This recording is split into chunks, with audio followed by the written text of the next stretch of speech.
this may be the last time I do a motovlog on this bike. I have a few potential buyers, and they did lowball it a little bit, but not much considering everything. And I am just exhausted, and I'm tired of working on, well, I'm working on 3 bikes now. Janine's bike, an update. I'm pretty sure the stator's going out. It's not charging. Maybe the regulator or the stator.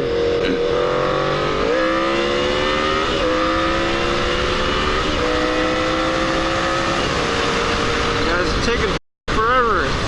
I've been behind that guy for like 5 miles maybe. He's just going like under the speed limit. I'm running late to pick up Janine right now. Yeah, Janine's bike, the Ninja purple and green bike, I'm pretty sure it's the stator because it's dropping voltage. I just put a new battery in. I was assuming it was the battery, but I think it's the stator. I don't know what the symptoms of a bad regulator slash rectifier would be, but to me it sounds like the stator. At idle, sometimes it'll be at like 12 something volts. It should be around 14. I don't even think 13. It should be like 14 something, but it's not. I mean, if I rev it real quick, then it'll hang at 14 and then drop to 13 something. So I'm like pretty sure it's the stator, like the equivalent of an alternator for a car. And oh my gosh, that bike is a bitch to work on because everything is like packed in there. The bolts to unscrew shit are like way in there. You need like one of those flexible things you connect to the like drill in order to actually get in there, and I don't have that. So I'm gonna have to probably pick one up today. So it's like half-ass running. If I turn the headlights on her bike, it'll run, but then after about maybe 15, even down to 15 minutes of riding, the headlights could shut off. And when I have the headlights on, and well, radio just keeps cutting out still. When I do the turn signal, she still has the original bulbs in the front, so they use more power. But when I do that, I can see the dash flickering as the light turns on. And when I turn the headlights off, and it's pretty bad, they're dim, like the dash is pretty dim. The headlights look kind of dim too, even though they're HIDs. And the other difference with a regular halogen bulb and the HIDs is that they're less susceptible to flickering, and so it'll pretty much stay the same brightness as long as it's just barely getting enough power. I don't think that's good on the ballast though. It has an additional component as opposed to the halogen bulbs, and it's a ballast. Sorry guy, I don't have a front turn signal. Well, he could have went. I thought he was going straight. So it does stay on, but I'm guessing it, for some reason it just drops. Actually, that could be the regulator too.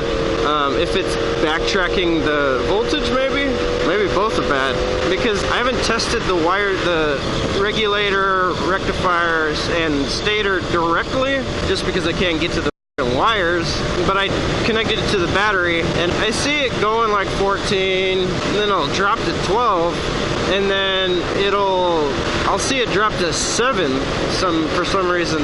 It'll drop to 7 volts and then go back up just really quick. So I'm thinking that might be why the headlights are going out. It's just not getting enough power. So I'm assuming it's the stator. If it's outputting enough power, I mean, what does it come out like 8?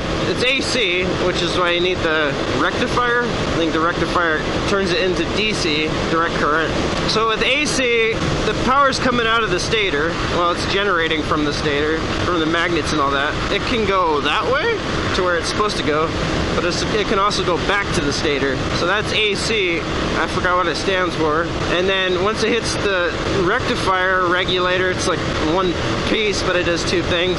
Then the rectifier turns it into direct current, DC power, so it can't backtrack. Then the regulator regulates the voltage, and it keeps it within a reasonable limit.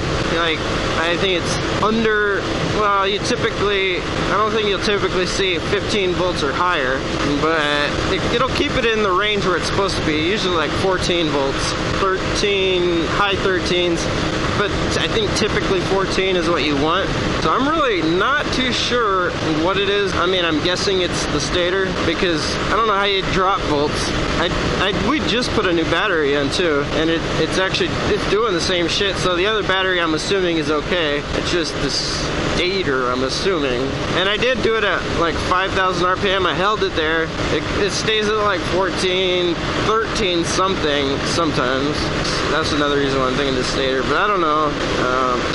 I'm exhausted. I'm tired of working on the bikes. So like, this one's the most reliable right now, but this one's still a bitch to start. And I've just been researching. I think it may have something to do with the pulse generator. Whatever produces the spark, I'm assuming is what's wrong. But it also could be the valves. I need to get them adjusted. They've never been adjusted while I've had this. I mean, and I just got that new fixer upper, which I actually got it to crank. But yeah, all those wires were cut and like spliced, and that whole bike was a mess. I tested the coils. This is a weird setup with the ZX. It's actually 2 spark wires per coil, as opposed to this one, where it's 1 spark wire per coil. So this one has 4 coils. The ZX has 2 coils. So I didn't really know how to test the ohms on there, the resistance. So I initially thought that they were bad, and I didn't know that some spark wires you can unscrew the boot, the spark boot, from the wire if you ever have to replace it. Yeah, so I learned all that, and then I found out that those spark wires and the boots and the coils are actually still functional, so don't have to worry about replacing that. I was actually going to replace those. I'm glad I didn't, but I did buy a Haynes, whatever the book's called. Not the official manual, but I would say it's an improved manual. I think it's Haynes, I don't remember, but I have that book for this bike, and I love it. I mean, if you have something wrong, or you need to know the torque, or the resistance, whatever, it has it in there. And pictures, colored pictures here and there too. So I ordered a book for the ZX, but I was hoping, and I was assuming that the green and purple bike would be fine. I wasn't expecting anything to happen to it, but I don't know. I'm thinking about just ordering a new stator. I do want to test the stator before I do that though, but I'm pretty sure. And it's just really hard to get to the damn wires. I can't get in there. I'm hoping that maybe it's just a Kawasaki thing, but I don't know. Because this one's not too hard, but this one is a little difficult as well for some things, like the spark coil on this side. Anyway, so I might be selling this bike maybe tonight. I don't know. Possibly. The guy offered $1,000, and I mean, I've had a few $1,000 offers, but I was kind of like, I don't really want to do that. I mean, that's cheap. But then again, the starting issue is really a bitch, and I'm tired of working on too many projects. I mean, this is running, it runs good. This runs perfect. I don't have any problems just starting, and I think that might actually just be the valves, but I don't know how to do that. Anyway, I'm ready to die. I've just been like really exhausted.